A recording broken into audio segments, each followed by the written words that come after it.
In unison, though appearing separately, before the Justice and Legal Affairs Committee JLAC, the Office of the Director of Public Prosecutions, anti-graft body EACC and Transparency International opposed the amendments on grounds that the move will erode the gains made in the fight against corruption.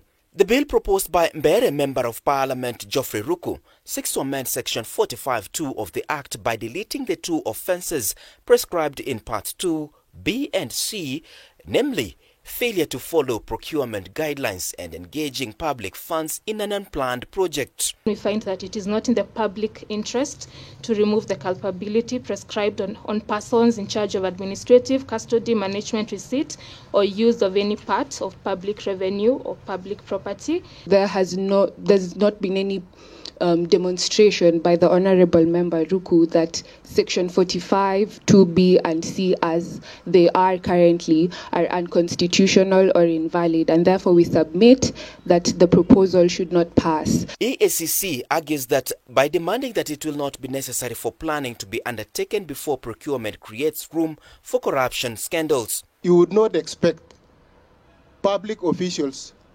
who are overseeing procurement procedures to undertake disciplinary sanctions against their own colleagues whom they may have colluded together in the same procurement process. On his part, Ruku says his amendment is aimed at strengthening the fight contrary to opposers by aligning the regulations with the 2010 Constitution. One of these laws has a tumor, and that tumor can only be removed for the people of the Republic of Kenya to be able to enjoy a corrupt-free society. Stakeholders who made their presentations, including EACC, Transparency International and ODPP, says that this will leave room for existence of white projects within the government.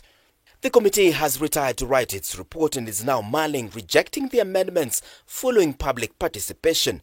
An attempt to amend Section 64 of the Anti-Corruption and Economic Acts 2003 by Homa Bay legislator Peter Kaluma hit a snag which sought to allow graft convicts to run for public office upon serving their sentence. Martin Opio, K24 TV, Nairobi.